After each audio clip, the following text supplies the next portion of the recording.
Let's make some noise. Come on. Thank you very much, Nick Foles. Yes, everybody, let's make some noise. We have arrived at the end of our broadcast week. Another one in the books. Here on the Final Word on the It's a Wrap Sports Network, with your boy Matty B on the call. And it is great to be here. It's great to be here to get you set for your weekend. It's great to be here to wrap up your week. We've had a good week. Very entertaining week, as most of them are in the world of the Philadelphia sports. Now it's time, as the show title indicates, to get ready, because now all the talk is coming to an end, and all the walking, I guess, needs to occur as the Eagles will prepare last-minute preparations for their Sunday night battle against the Detroit Lions. And if you missed the Bears blast with Kyle Quinn a little bit earlier, we pretty much aired out everything there was left to air out about the A.J. Brown situation. Got all of Kyle's takes, got all of Kyle's opinions. We even had an opportunity to talk football because, honestly, that is what suffered the most out of all this. And that's what my concern with this A.J. Brown situation overall is that the attention now will be drawn away from the football and be totally placed upon A.J. Brown's shoulders. And Sunday night, unfortunately, one of the prime spectacles leading up to the game, and I'm sure they'll talk about it obnoxiously during the pregame, and one of the featured sort of let's keep an eye on how he is throughout the game, it will be A.J. Brown and how he reacts to possibly not getting targeted again. And it's going to pull away from the football, and that's ultimately what I fear that will end up driving this team apart, and which will end up driving this season apart. And we also discussed the parallels to, yeah, I'll say it, the 2023 season as it continues to evolve just a lot like it happened in 2023. And we mentioned tonight on the show that what was the one thing that led, what was the final nail in the coffin that led to the collapse of 2023? And that was that showdown between two perennial powerhouses of the NFC at Lincoln Financial Field, the Eagles and the 49ers. That led, the Eagles got slammed, smashed, destroyed, and then that led to the collapse. Now here we are 2 years later. Everything else sort of has happened that happened in 23, and now we got a perennial matchup between two big-time powers in the NFC back at Lincoln Financial Field. Does history repeat itself? And Kyle Quinn is on the record by stating if it does, he'll acknowledge the parallels of this season and 2023. Hopefully we don't get to that point. But we'll just keep the Eagles discussion going. Would like to actually talk more about the game. But, of course, I'll entertain A.J. Brown as much as you want me to entertain him. We got baseball news. The NL and AL MVPs are announced. And yet another back-to-back. This has been the award season of back-to-back winners. It was back-to-back managers of the year, back-to-back Cy Young Award winners of the year, and tonight they completed the trifecta, and we got back-to-back MVPs, and we'll discuss that. And where Kyle Schwarber, well, by the way, newsflash, Kyle Schwarber did not win the NL MVP. And for the Phillies checkbook, that's a good thing, because that would have driven up the price about another $5 million to perhaps re-sign him.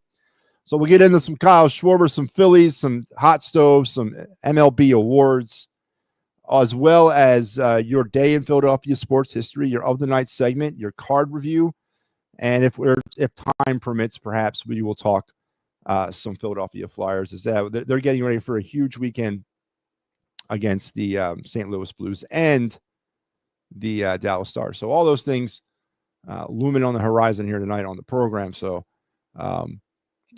yeah, what's up? Joe Hale, how are you? So we got a lot to get through tonight, and got to get through it in about an hour. Now, we do have let me put up the schedule here for the rest of the week. We do have some programming notes to mention, and unfortunately, we had to make some changes.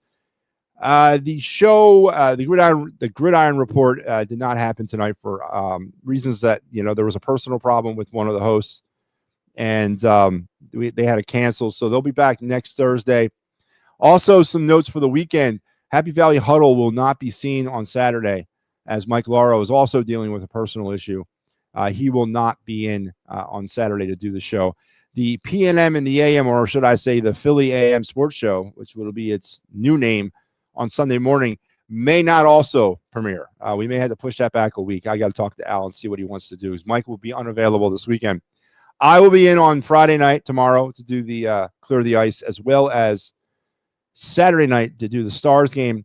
The Eagles post game, Birds Flyby. It might be me as well. I'll talk with Al and see what we can do for that. So Mike Lauro is dealing with some personal issues, and he will be out of the net this weekend. So we had to make some scheduling changes, but that's okay. You know, things happen in life, man. You got to deal with them. But we'll get it all in. We'll get in as much as we can. I promise. Ricky, how you doing, man? Good to see you again, Ricky. Good to see you. Can I open the phone lines if you have time? I will open the phone lines tonight, Joe. I will have time. We do have a lot to talk about, but, you know, it is the end of the week. Why not? Having the phone lines open is part of the show. You don't have to ask me. You just remind me to. Remind me to open them up, and I will. So we'll get the phone lines open up here in a minute. So let's get it rolling here on the program. Let's strap it in, strap it on, strap it up. Keep your head, hands, and feet inside the car at all times. And for your day in Philadelphia sports history, there's a bunch that happened on this day in Philly sports history. But tonight, I'm going to go with one of the ones that I personally remember. Back in 1994, in Jeffrey Lurie's first season as the owner of the Eagles, the team began perhaps its most disappointing collapse to date. Now, again, it's somewhat eerie that we're talking collapses. Losing to the Cleveland Browns 26-7 on this date in 94, the Eagles dropped their next 6 games after starting the season 7-2. The futile stretch cost head coach Rich Kotite his job, but it also led to a silver lining, which we will talk about here in a second. But the 94 season, remember it well. They were a dominant team through the first 9 games, 7-2. It culminated with a big-time Monday Night Football victory over the Minnesota Vikings that propelled them into that elite level of the NFL in 94. Then after that, it all just completely crashed apart. They would go ahead and lose the rest of the games. They would not win another game and finish the season at 7-8, something like that, missing the playoffs. One of the more dubious collapses in Eagles history. You can go to 2023 as a kind of a collapse, but 94 was different. 94, they went from literally on top of the mountain in week 9 or 10, not even in the playoffs. And it did cost Rich Kotite his job, which was a silver lining because Rich Kotite was terrible. Led to the hiring of Ray Rhodes, which then, of course, led to the hiring of Andy Reid. So better times were on the horizon, but it was a low time, and it was terrible. Man, it was so bad. And again, it's happened, and it can happen. I'm not saying that it's going to happen to this group. I'm not saying that. But to sit here and blanket it and say everything is all right, it can happen to this group. You can't make that statement either, because the Eagles have there's history on the side of the Eagles when it comes to collapses. And tonight, in 1994, began one of the worst in team history. So there you go. The collapse of 1994 began on this date and back in 94. So there was your day of Philadelphia history, sports history, not history, but sports history. And I hope you guys enjoyed it.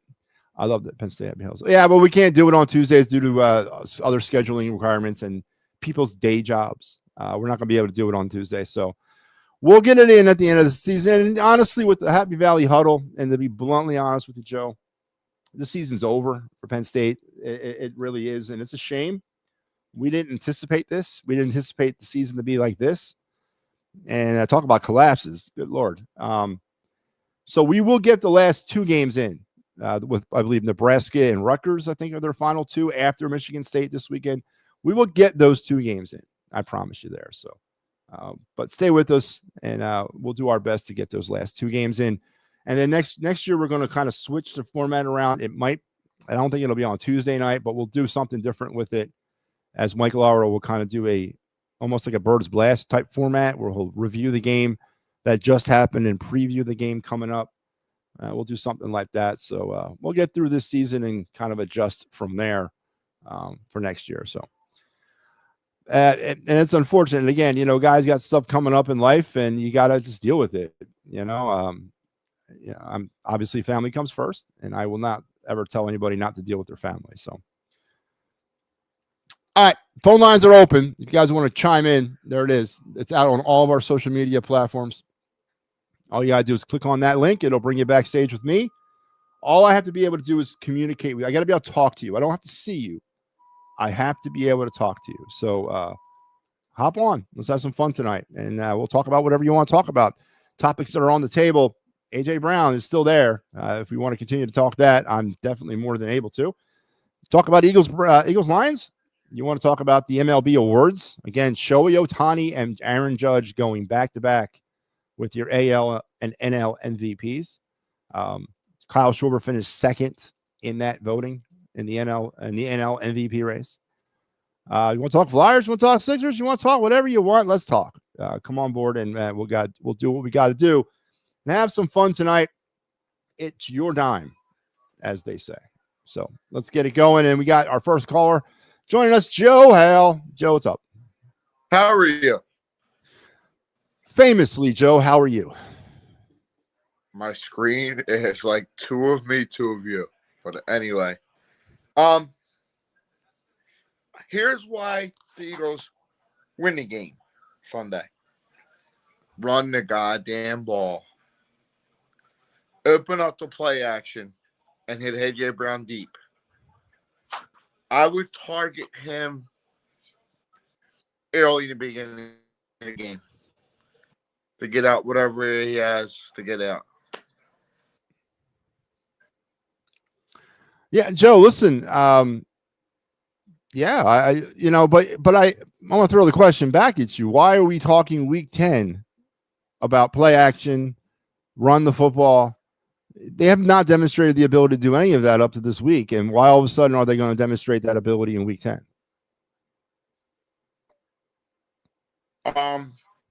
Bixby is a big key to the running game. The tanker? Yes. Joe, I don't know how to feel about that. I don't know that Tank Bixby. I think I don't know how to feel about that, because if we're hinging the success of our run game on Tank Bigsby, shouldn't the key to our run game be Saquon Barkley? Come on, Joe. It should be both. Not AJ Dillon. No. Isn't AJ Dillon a healthy scratch? No, he's actually hurt. Oh, is he really? Sorry to hear that. Yeah. I mean, okay. No, Joe, listen, you make good points. I'm not, and on the Birds Blast earlier today, me and Kyle talked about all this. We tried to find out, instead of lamenting over why it's broken, instead of continuously talking about the same stuff of why it's not working, why this ain't working, we try to attack it from the standpoint of what's the fix? What is the fix? And one of the things we found out, and I'm going to ask you this question because I asked it to Kyle Quinn. I'm going to ask it to you now. Joe Hale, we're through 9 games through the season. And I want to ask you this. What is the Philadelphia Eagles offensive identity? They don't have an identity. Do you see a problem with that? Do you see a problem with that? Yes. And that's really the root cause. Go ahead.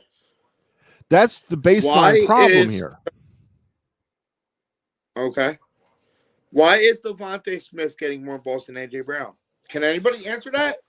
Well, I'll take a stab at it. And I'd have to sit back and look at every single offensive snap that they've had so far this season in order to confirm it. But it's going to be, and people are going to tell you, and I assume that it's because of all the attention that A.J. Brown gets on the field, double, triple, type of coverage, and it leaves other people open. And that's, that might be the truth, but that's not an excuse for not getting A.J. Brown his touches.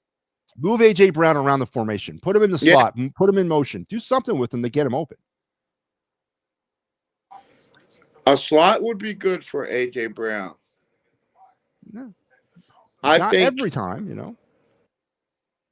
No.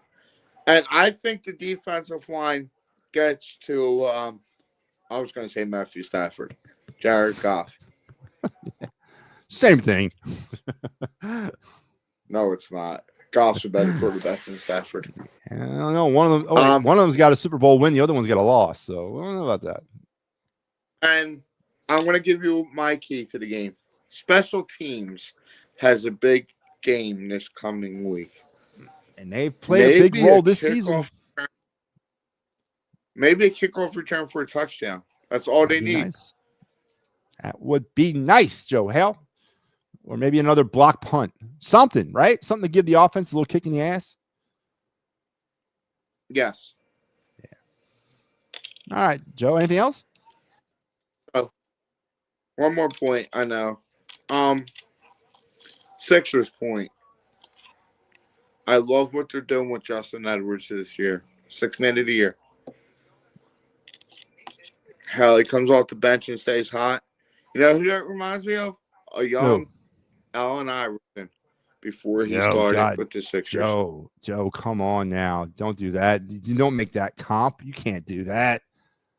Come on. That's like the comp of that's like the comp I heard Bryson Stott to Chase Utley.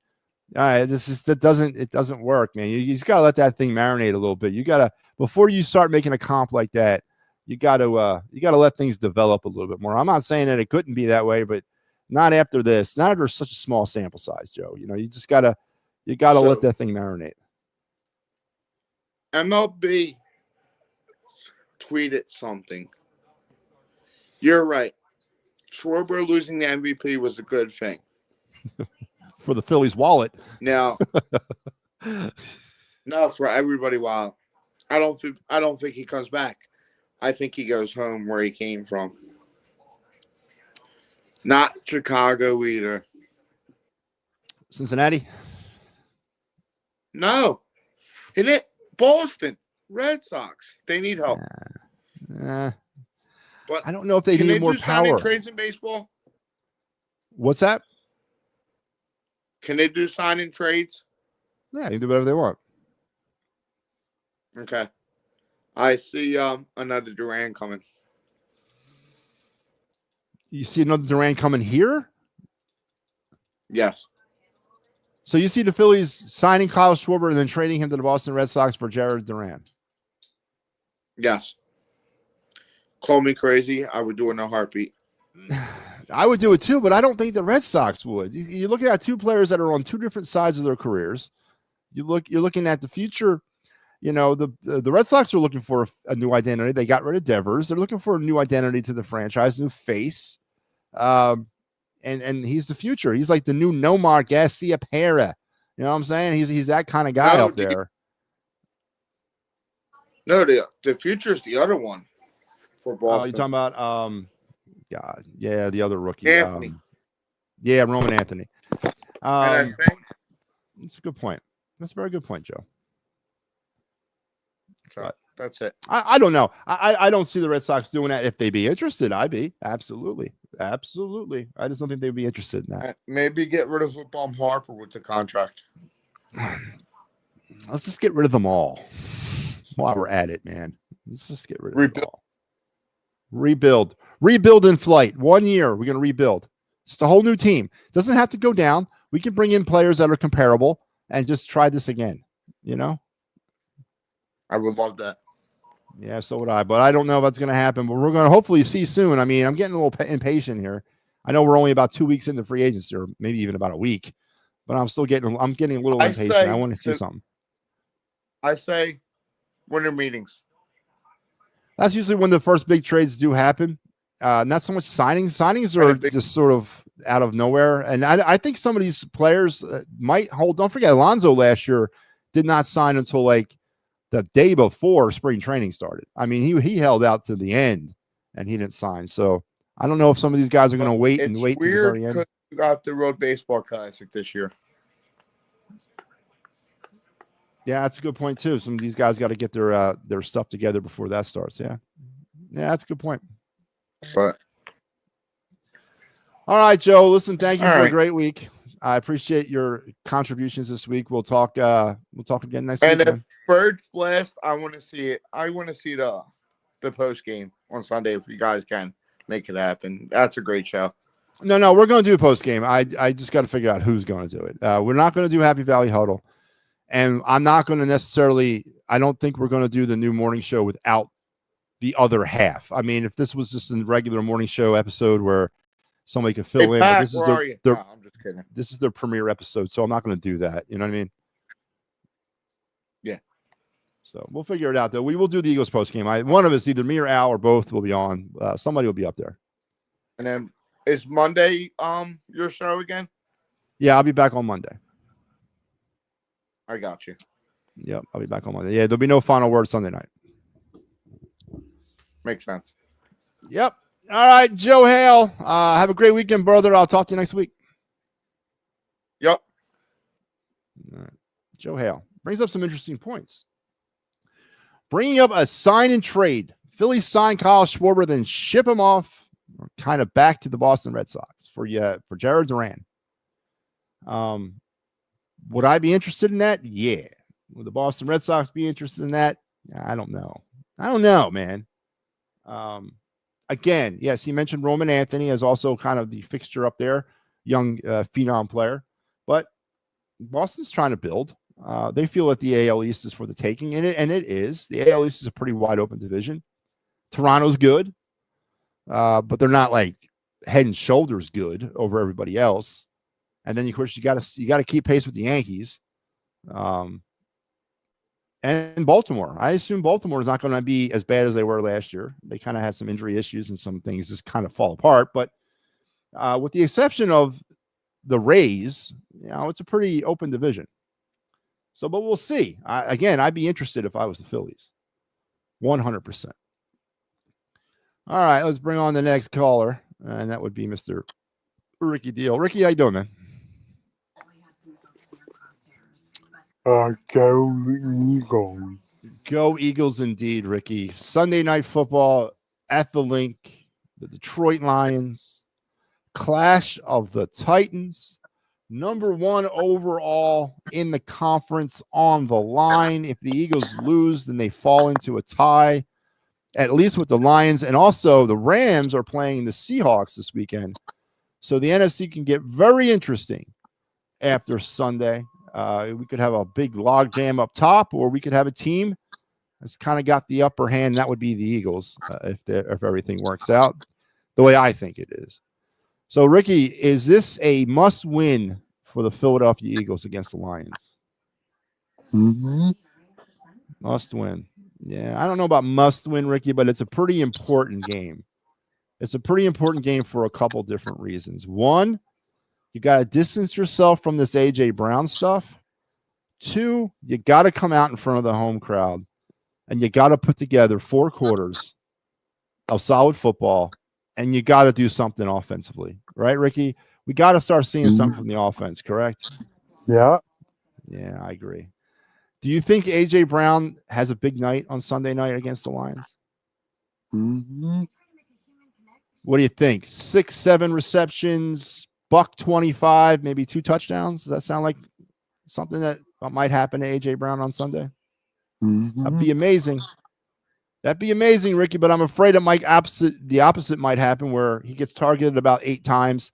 Jalen Hurts throws about 2 interceptions because he's trying to force it to him, and it costs the Eagles points. So it's going to be a very, very interesting game. And unfortunately, Ricky, not just because of what's happening on the field. It's going to be very interesting because all the side stuff, all the circus stuff, all the A.J. Brown stuff. Because NBC is going to play that up. They're going to be constantly showing A.J. Brown on the field or standing on the sidelines. It could turn into a real circus, Ricky. I got you. Yeah. I know you do, Ricky. Ricky, you're the man. Is there anything else you want to talk about?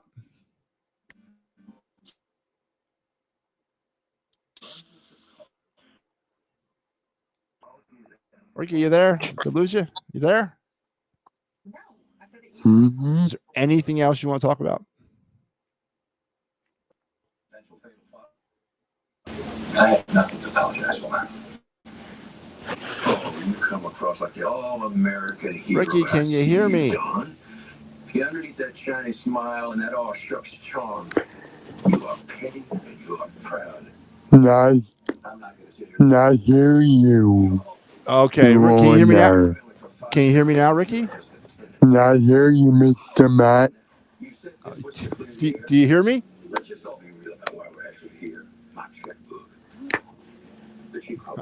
Ricky is having some technical problems. I hear you, Ricky. Ricky, you don't hear me. I know Ricky's a big Flyers fan. He's a huge Flyers fan. Ricky, I lost. We lost the ability to talk. You couldn't hear me, but I could hear you.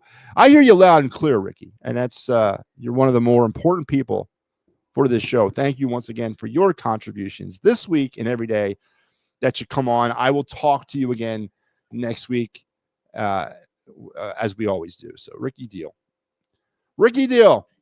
live and direct. All right. So again, big topic of conversation. The phone lines are open, so jump on. Let's have some fun, man. I'm ready. I'm ready to talk. I'm ready to get it off my chest. Eagles, Lions. I got the Eagles losing 28-21. Kyle Quinn has the Eagles winning like 24-23 or something like that. But he also made a very interesting point earlier on the Birds Blast. He can see a slug out, drag out type of game between the Lions and Eagles. Back and forth. Not necessarily a defensive battle, maybe just back and forth, right? Old-fashioned back and forth football. Maybe some points, a lot of points, whatever. He could also see a Lions blowout. He can envision that. But what he couldn't envision was an Eagles blowout. And I think that's a fair assessment based on the recent performance, and I mean recent, like the entire season of the offense. There's a parallel to the 2023 narrative, and I'm going to run this thing into the ground. Let's recap 2023. First it was the 10-1, but it was a win is a win is a win battle cry of the 2023 Eagles. What has been the battle cry of the first 9 weeks of this season? Well, it's a win is a win is a win, because the wins are eerily similar to the ones that they had in 2023. It's another parallel to the 2023 season. Well, of course, you got a first-time offensive coordinator in Kevin Padula.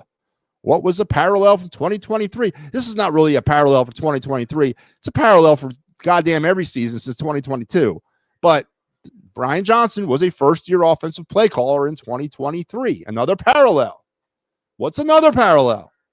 Well, A.J. Brown. A.J. Brown kind of lost it there during the 23 season. What has happened so far in 2025? Well, A.J. Brown has kind of lost it. What's another parallel? Let's think. What is another parallel? What's another parallel to the 2023 and 2025 seasons? The Eagles and Jalen Hurts and A.J. Brown reportedly have gone rogue. They went rogue against the Packers. What happened in 2023 against the Seahawks? They went rogue. Another parallel. And then the final parallel. Actually, there's two more. The next parallel is the clash between the Eagles and 49ers at Lincoln Financial Field at that time was between the two hottest teams in the NFC. What has happened? What is happening in 2025 at Lincoln Financial Field on Sunday? It's a clash between the two hottest teams in the NFC, the Eagles and the Lions. The next parallel is next week. The Eagles play the Cowboys.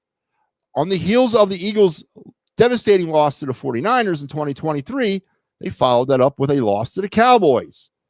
The Eagles play the Cowboys next week. Now, that's where the parallels stop. But there's a potential that we can continue the parallel with the Eagles-Lions on Sunday. And if the Eagles get destroyed, demolished by the Lions, setting up, which could be just really kooky if that's the way it happens, and they do collapse after that. That would be weird, but Kyle Quinn, 94 WIP, has admitted he will validate my 2023 theory if that happens on Sunday against the Lions. Too many parallels between the 2025 and 2023 Eagles so far this season. And we're down to just the two biggest parts of 2023. We're down to the blowout loss to the NFC, Titan team, and we're down to the actual collapse. So, does the 2023 season begin to continue to mirror itself? We'll see. Defense sucked. Yeah, well, Joe, it did. But even if the defense was good in 20, and this is hindsight because we don't know, were the Eagles a Super Bowl contending team? And if the defense was better, the offense still struggled.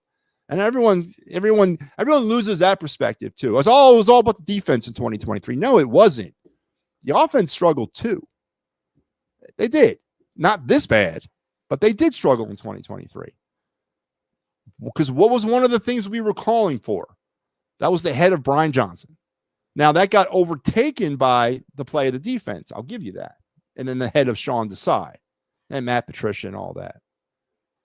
But there's parallels. There's a lot of them. There's too many of them to be ignored. Now, am I sitting here telling you that this is the same exact team for 2023? Of course I'm not. Kinda. This is the same offense. It is. It's the same players with the exception of Saquon Barkley. And it leads me to my next theory. Everyone then, when I bring up 2023, everyone, it was the same office, but it was the same office last year. No, it wasn't. There was one very, very different part of the Eagle offense from last year that doesn't exist this year and did not exist in 2023. And that, of course, is the performance of Saquon Barkley. I think people are starting to really, if they did not know fully the impact that Saquon Barkley had on the Philadelphia Eagles in 2024, I think people are starting to get it now. To really understand the impact of what he did for this offense last year. All you got to do is look to this year and see what a ineffective Saquon Barkley has done to this offense. And that, again, is another parallel to 2023 because we were just as one-layered then as we are now. And Saquon, even though it was a run-heavy and just give the ball to Saquon Barkley and do what you got to do, and it worked, you don't have that luxury in 2025. And we're struggling with the same offense that we had in 2023 and the same offense we had in 2022. So, I don't know. I don't know what to tell you. Barkley wasn't I'm well aware of that, Joe. That's my point. My point is the differences between the offense in 2024 and 2025 and 2023 was Saquon Barkley. An effective Saquon Barkley in 2024, an ineffective Saquon Barkley in 2025, and no Saquon Barkley in 2023. Do you understand the line I'm drawing here?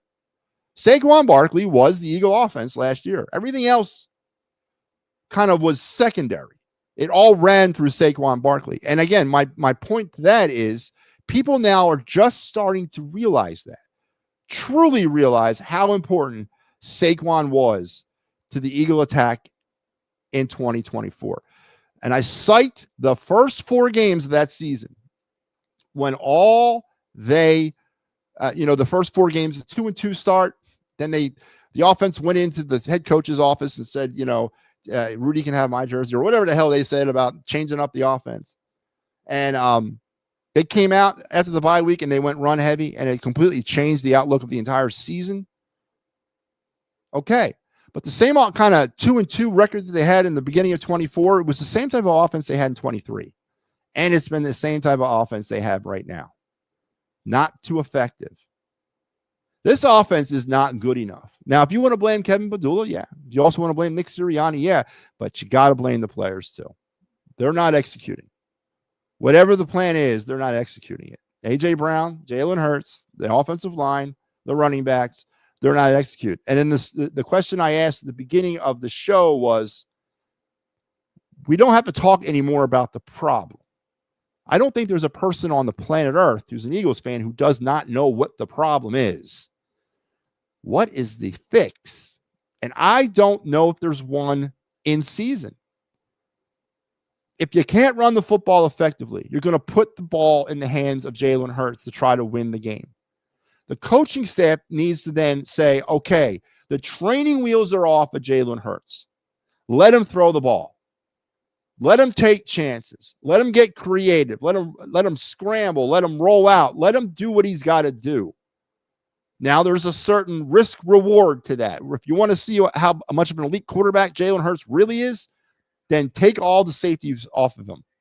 Take all the training wheels off. Cut him free and have him go out there and try to perform.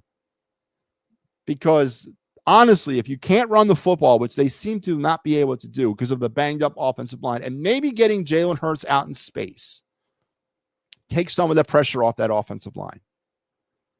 That might be the fix, is to get Jalen Hurts out in space. But for some odd reason, they won't do it. For some odd reason, they got multiple levels of safety mechanisms placed upon Jalen Hurts for whatever reason. They don't trust him.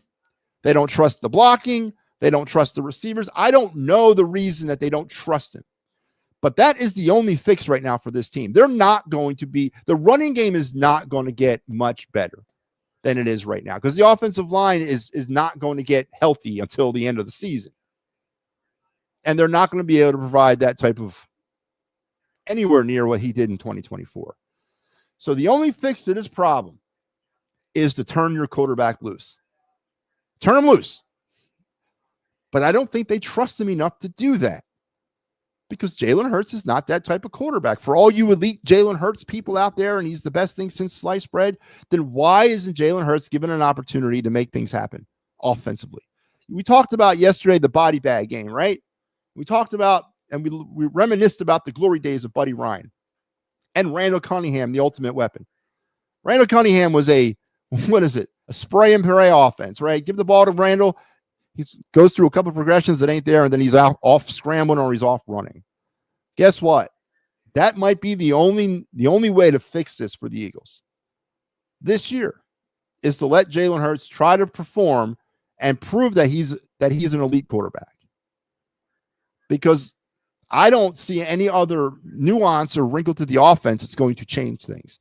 And if you think they're going to be able to win a Super Bowl with this offense, an offense that after 9 games, nobody can tell me what the identity of the team is. At whatever point, at any juncture of an Eagles season, has anybody not been able to tell me the identity of an offense 9 weeks in? That's a serious problem. Deny it, put your head in the sand about it, homer it up, whatever you want to do, but the problem's there. This team does not have an offensive identity after 9 games, and that is criminal. I don't know whose fault that is. And again, I think the only way to fix it is to turn Jalen Hurts loose. Let him get creative outside. Roll him out. Play action mentioned by Joe Hale. Put him out in space. Let him try to make something happen. Because I don't know of any other way to do it with this current group. And maybe that gets A.J. Brown more involved in the offense. Maybe that provides A.J. Brown a vehicle for more receptions. Because if Jalen Hurts can get back there and extend plays, that would allow A.J. Brown to get open more. And if you're not going to move A.J. Brown around the line of scrimmage, if you're not going to put him in the slot, if you're not going to put him in motion, if you're going to continuously line him up out there and just help the guy that gets open, then that's the only other way you're going to be able to get him open, is for Jalen Hurts to prolong plays, scramble around. And do they trust Jalen Hurts to do that? It's interesting that we're asking a lot of questions about trust and allowing him to do things, and he's allegedly an elite level quarterback. It's a very interesting point that I'm bringing up here. Any news on injured Eagles? Not since yesterday. I think actually Kyle updated it. Cam Jorgens was on the field today. I think he practiced limited today. Everybody else is kind of a wait and see. I think everybody will be in. Lane Johnson also he did not participate yesterday, but did participate today. Still a little early. Probably hear more concrete news about the status of some of these players tomorrow. But the offensive line's clipped, man. Man, they're hurt. And a question I asked Kyle earlier, do you lay the struggles of the O-line, not the struggles so much in their play because they're hurt, but what about this great GM you guys got? What about the great, almighty, powerful Howie Roseman? Where is the offensive line depth? I'm not asking for all pro players to replace Lane Johnson. I'm asking for competent people to come in and replace some of these guys. How much of a responsibility do you place at the feet of Howie Roseman for coming up short on offensive line depth? We added 4 players to the team during the trade deadline, all on the defensive side. He couldn't go out and add a goddamn offensive lineman? I'm saying, man, there was enough blame to go around, but now is the time to concentrate on how to fix it. And I think the only way to be able to fix it is to turn Jalen Hurts loose. Let him go out and extend plays and make things happen. But for some odd reason, in the entire time that Nick Sirianni has been here with Jalen Hurts, they have never allowed him to do that, not since his rookie year. And why? Why is the question I want to know. And that's all the news I have on the injured Eagles, Joe. So that little rant, that little thing today was brought to you by the Locks, Props, Parlays, the sports betting for entertainment purposes only show by Mike Lauro here every Tuesday night at 8 for the duration of the football season, which still has a lot of life left. Join Mike every Tuesday night at 8 as he gives you his locks, his props, and his parlays. No pressure sports betting for entertainment purposes only. And then typically after that, on Tuesday night, you don't have anything but me. But on Wednesday night at 8, you do have the Pittsburgh Sports Desk. The guys will come and join you and hash out everything Pittsburgh sports. All 4 majors to include the college Panthers and soccer. I don't know what else they talk about. They talk about a lot. Those are the same guys that will come at you typically on Thursday nights at 8 with the Gridiron Weekly Report as they will go around the NFL and NCAA. And then they'll culminate all that great work on Sunday mornings and Sunday afternoons with the, do I have it here? Oh, where is it? Steel City Sunday. I have this one. Steel City Sunday pre and post game show. Steelers pre and post game. They'll be back on the air this Sunday at 9:30 as they will get you ready for Steelers Bengals here on the It's Rap Sports Network. So make sure you're tuned in for all the greatness that is the Pittsburgh contribution to the program. All right, let's do some hot stove. Let's go into the hot stove. Let's go into the awards. Let's do hot stove because there's again not much to talk about, but let's knock it out.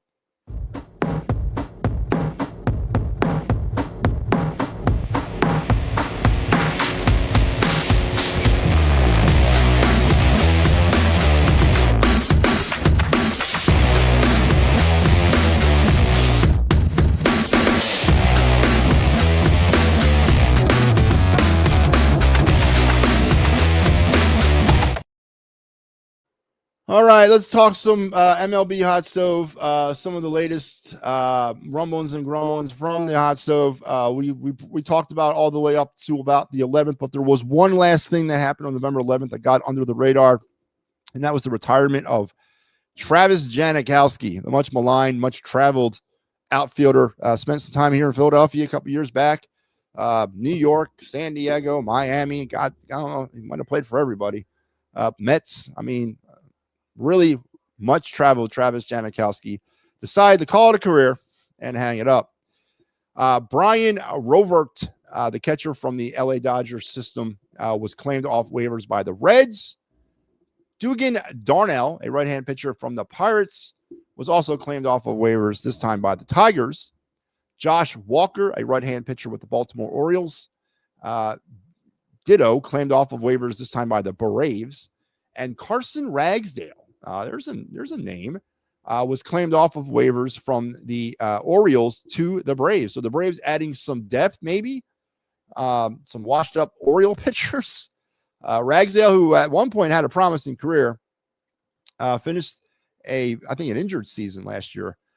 No saves and a 14.40 ERA with 4 strikeouts this year. I think he either got hurt early or he got hurt late, whatever. But he is now going to be a member of the Atlanta Braves along with Josh Walker. So the Braves are making some moves, minor, but they're moves. Who knows if those individuals even make it to the team, but, keep an eye on that. And that is it. That is all the hot stove that we can talk about. Hopefully some of the stuff will build up for Monday and we can get deeper into it. And of course, I think we're done, right? Is that it? No more awards? This was it? Yeah. So the last 2 awards were given out by Major League Baseball tonight. The award season is now over. We've come to the end. And they saved the best for last, the MVPs, the American League and the National League. No real surprises at either one of them. Shohei Ohtani and Aaron Judge, respectively, are your NL and AL MVP award winners. And they have gone now back-to-back, as Judge won it last year, and now Judge will win it again this year. How can you question this? I mean, honestly, Cal Riley was a great story in the American League, but there really isn't a player in the American League and potentially in the National League, with the exception of Ohtani, that just is as dominating as Judge. Now, it was a closer race. It wasn't like Judge ran away with it. Riley did receive 13 first-place votes. And, he made it a race because Riley had a great season. But it wasn't enough, as Judge won his 2nd in a row and his 3rd in the last 4 years. So a Hall of Fame career, which was a Hall of Fame career, let's face it, after his rookie year, grows even longer and deeper as he now has won his 3rd MVP award, and he's gone back-to-back. I don't have much really to say about it. What can you say about it? What can you say about Aaron Judge? I mean, he's the face of the Yankees. He's the face of baseball, and his baseball cards are really, really expensive. They're really valuable. So, and I got a lot of them. So keep winning, Aaron Judge. Keep piling them up, man. Hopefully make my elderly years a little bit more enjoyable as you collect all the Aaron Judge memorabilia. And, of course, in the National League, his counterpart, let's face it, they are the faces right now of baseball. Shohei Ohtani of the world champion, or the 2-time now, back-to-back world champion Dodgers, gets the MVP nod. He also goes back-to-back with the award. Everything I said about Judge in the American League, just insert Ohtani's name in the National League. All right. And you can also add another layer to Ohtani, and of course, that's his ability to pitch. It's been a long time since baseball has run across a player like Shohei Ohtani. And absolutely the greatest player to ever come out of Japan. Yes, even greater than Ichiro. I know Ichiro is one of the best hitters ever to play the game. But when you talk about just pure excellence and brilliantness, Ohtani's got it hands down from Japanese players. He received 30 first place votes. Schwarber got 23 second place votes. Juan Soto received 4 second place votes and 15 third place votes. Perdomo from the Diamondbacks got 3 second place votes and 7 third place votes. And Trey Turner, rounding out the top 5, got a third place vote for MVP. So there's small victory there. The Phillies put 2 top 5 MVP candidates into the race. But there was no one really that was ever going to touch Ohtani, as he has now won back-to-back. And he's also now won it he's had already won it in both leagues.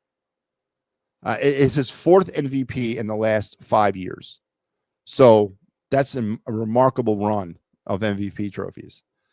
Barry Bonds is the only player that's won more than Ohtani in MVPs, and that was 7. And I have a strong indication that Ohtani will be the eventual MVP champion when his career is said and done with. And as long as he's a Dodger, and as long, well, I should say, for as long as he plays for whoever he plays for, that team will be extremely good. And so there you have it. Shohei Ohtani, Aaron Judge are your MVPs in baseball. And it finishes up a very interesting award season. The managers of the year was Voit and Davis, or Voit and Murphy from the Greg Murphy and Steve Voit. Steve Voit of the Guardians and Greg Murphy of the Brewers. They went back to back with manager of the years. They won it in 24 and they won it in 25. And they did it even better because they've now won 2 MVPs in their only 2 years of managerial experience. That's absolutely friggin' amazing. The Cy Young Award winners, Skubal and Skeens, also back-to-back champions. And now here you go, the MVPs, back-to-back champions. So it was the year of the back-to-back in Major League Baseball.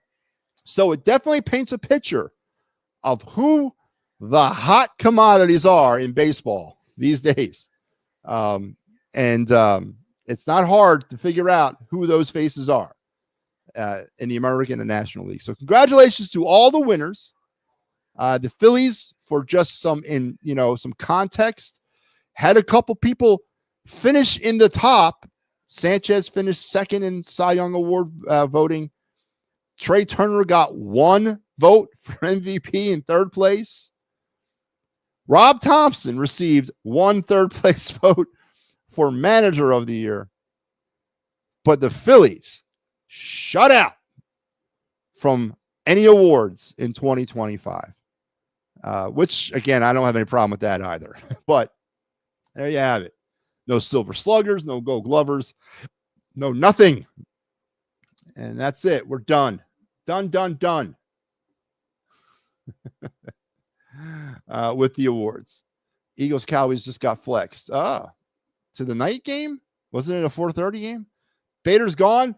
Star Wars, are you breaking some news just like Joe Hale did the other night? From 1 to 4:30. Okay. So Eagles Cowboys will be flexed to 4:30 next week. Bader's gone. Star Wars, confirm that. Why did Trey Turner get votes? I don't know. I have no idea why he got votes. And you can vote for anybody you want. The writers can vote for whomever they want. Can someone get Schwarber yet? Yes.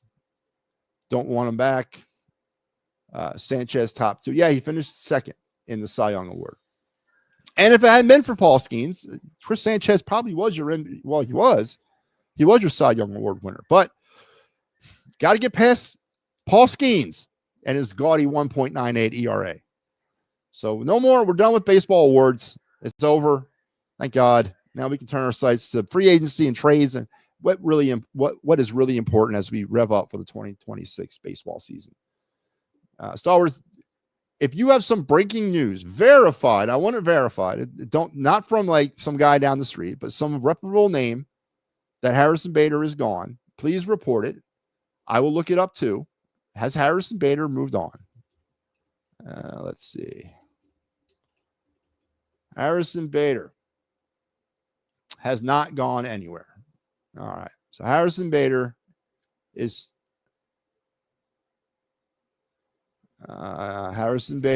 not been signed.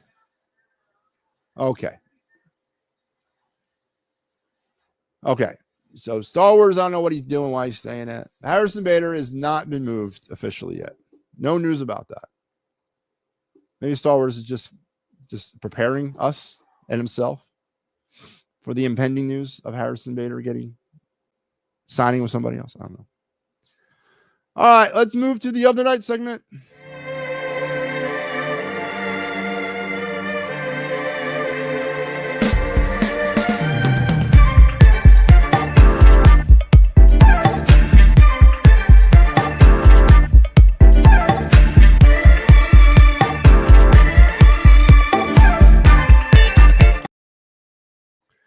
All right, let's go back into the Flyers system. Flyers prospect is on the table tonight, and this time it's a legit prospect. It's not a tweener. It's not some guy trying to reclaim his career. It's a player the Flyers have drafted and have very high hopes on. And it was really fun and encouraging to see this young man take the step from major junior hockey last year to the NHL or to the AHL this year. And he is definitely one of the players the Flyers are pinning their hopes, and I'm pinning my hopes on for the future of this organization. And let's bring him up. I don't have his thing loaded up, but I do here. Let's bring him up right now. Oh, I'm in the wrong one. Okay. Let me do this. Sorry. Let's go here. That'll work better. Oh, man. Let's bring him up.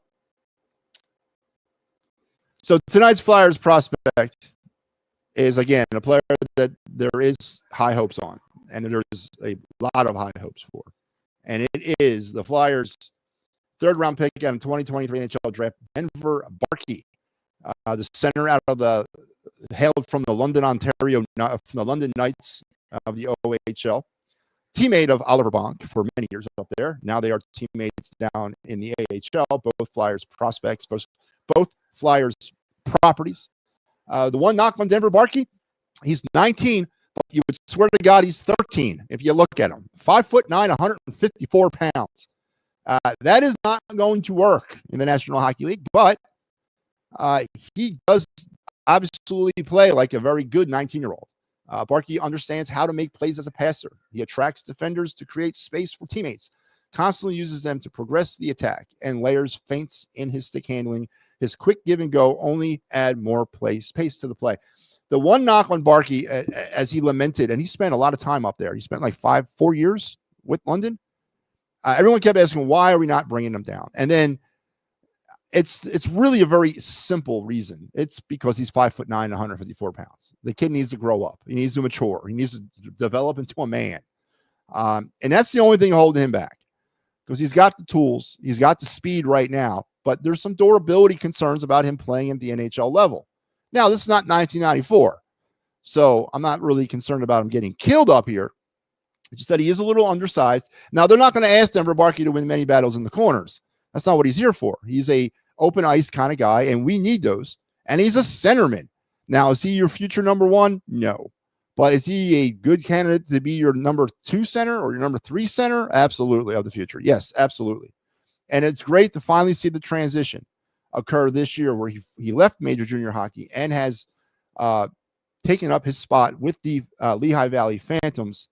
And so far, through 12 games in Lehigh, he's got 2 goals, 5 assists for 7 points, and a -2 plus-minus.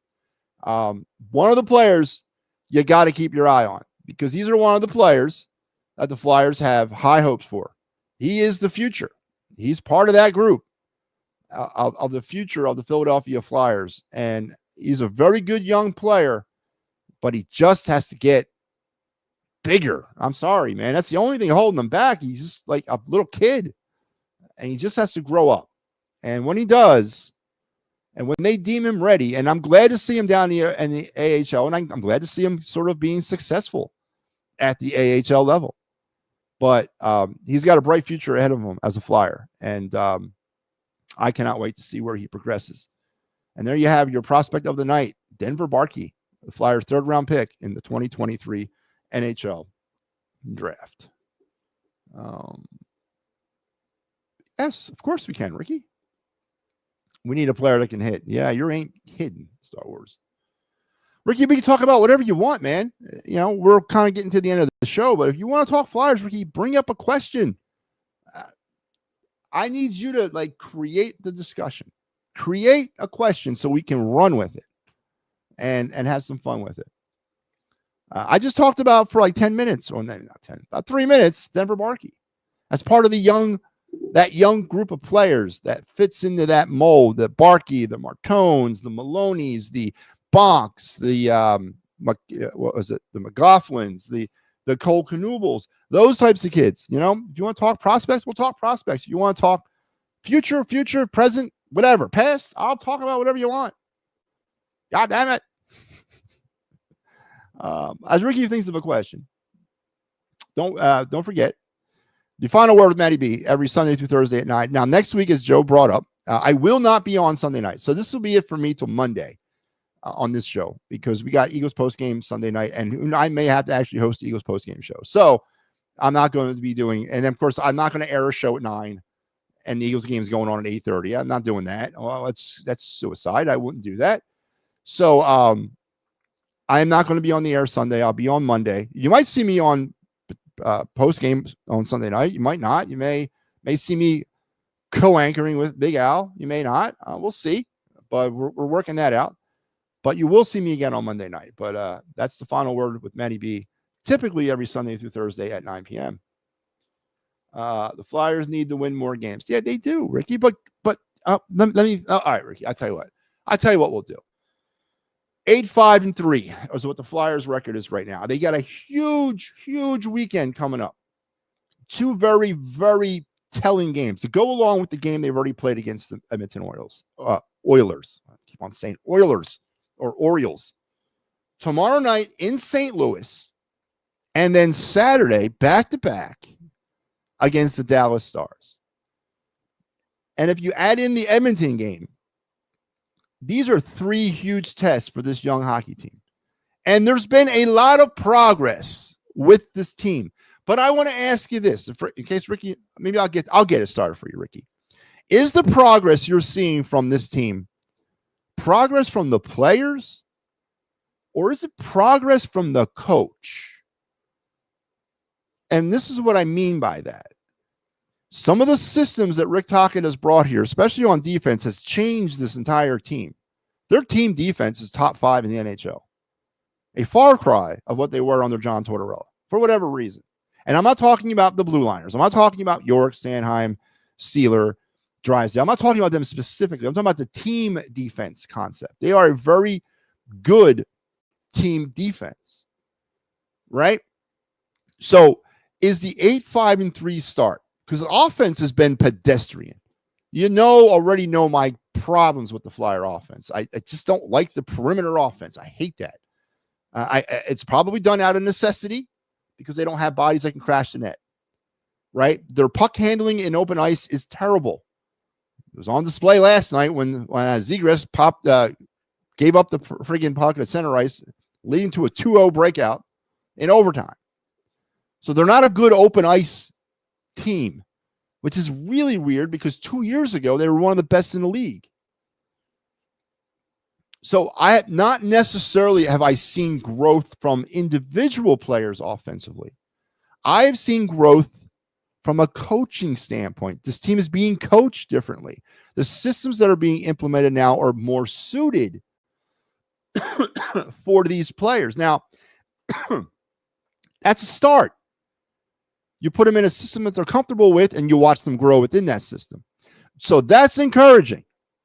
That's very encouraging. But I still have not seen growth individually. Now, Travis Konechny has not gotten off to the greatest of starts. Sean Couturier is Sean Couturier. We already know the struggles of Matvei Michkov and why he's struggling. Tyson Forrester, injured, was playing really well before the injury. Bobby Brink has been sort of up and down. A lot better start to this year than he had last, but he's been up and down. Owen Tippett has disappeared after a pretty strong first 4 or 5 games. He's disappeared. Who else am I missing? Let's throw out some names.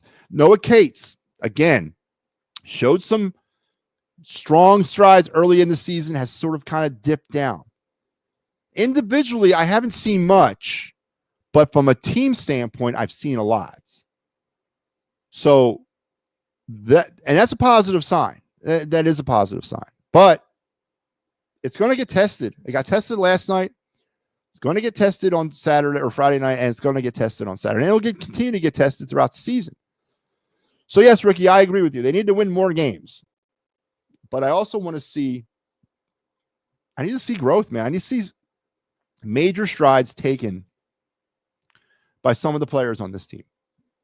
And I haven't seen that yet. Cooper DeJean still needs to learn more because he's still young. That's kind of out of left field. he's had a pretty good season. They never go to him. I mean, that's a sign of respect. You barely hear his name called in games anymore. Matt, can we talk Flyers again tomorrow? Not tomorrow. Oh yeah, we can talk tomorrow on the post game. On the post game, we can. Absolutely. That's what I'll be doing on the post game. Talking Flyers. All right, let's go to our final segment of the night. My favorite segment.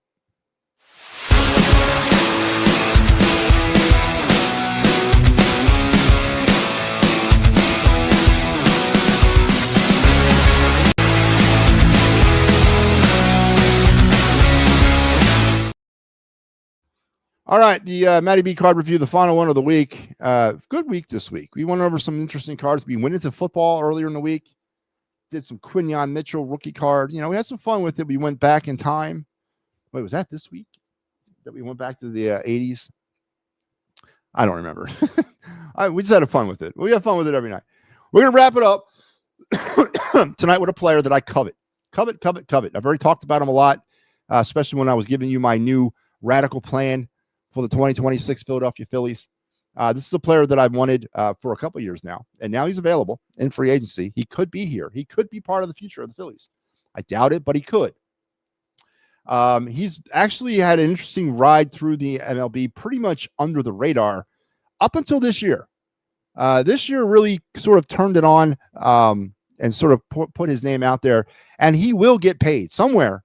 Somebody's going to pay him in free agency. He's going to end up being a centerpiece for a team somewhere in Major League Baseball. I hope it's here, but I doubt it's going to be here. But without further ado, let's bring his card up. Again, it's a player that I covet. It's from the 2024 Topps. Was it Series 2? Oh, it's just an insert. It's not from a series. It was inserted into all the series. Really cool card, actually. Like one of my favorite ones. It's a refractor silver foil. The Topps home field advantage Luis Arraez card. Pictured here as a Miami Marlin. Again, it's from the 2024 Topps collection. And you might be wondering why he's wearing a Marlins uniform. Well, because he's had a sort of an unconventional rise, again, under the radar. He's played for the Twins, Marlins, and the Padres. He was actually broken. It was not drafted. He was a unsigned international free agent or undrafted international free agent, signed with the Twins, moved on to the Marlins, moved on to the Marlins, and then was traded to the Padres in the beginning of 2024, and had a real breakout season this year, which is going to lead to a payday for him, as he'll probably sign a huge contract with somebody. Again, I covet this kid as a second baseman. I think he's your prototypical number 2 hitter in the in your lineup. He's a contact hitter all day long. He's a 3-time All-Star, 2-time Silver Slugger Award winner. Actually, a 3-time because he won it again this year, and a 3-time batting champion. 2002, 2003, and 2024.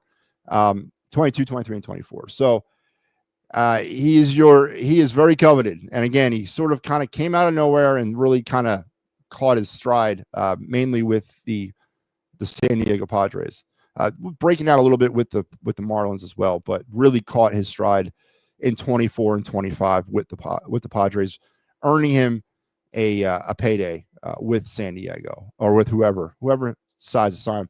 This is a hot looking card. It's a silver foil refractor, a home field advantage, card number HFA 19. Really, really cool looking card. This card comes in a couple different variants. It's the silver foil one that you see here. There's also a rainbow foil one. There's a dark blue variant, I think a black one as well. So there's 4 different variants of this card. This card in its form right here, the silver foil one, is anywhere between $25 and $30 right now in 2024. A hot card if you can get your hands on it. This is one of those cards that sort of fall into a gray area, though. Do you hold on to this card and hope to see his career continue to rise? Or do you take the plunge and say, you know what? There's nothing here really to say that he's going to continue to get better. Has he peaked now? And is this the opportunity to get rid of a card like him, to sell it at its top value? This is a tricky card to maneuver if you're a collector, because this card could probably grow to an immense value, or it could fall off the face of the earth in one season. So this is what makes the card collecting business fun and like almost like the stock market. You're playing futures here with an Luis Arraez home field advantage. There was a bunch of cards made in the 2024 top set home field advantage variety, and this is the Luis Arraez card from his days as a Marlin. Of course, he was a Marlin to start the 2024 season. So there you have it.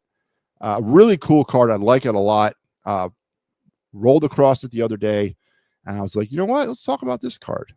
Just really like this card, and it's got a lot of future value. And here it is in its physical form. And this is a clean variant. Again, $25 to $30. There's a market for this card in this form right here for about $30.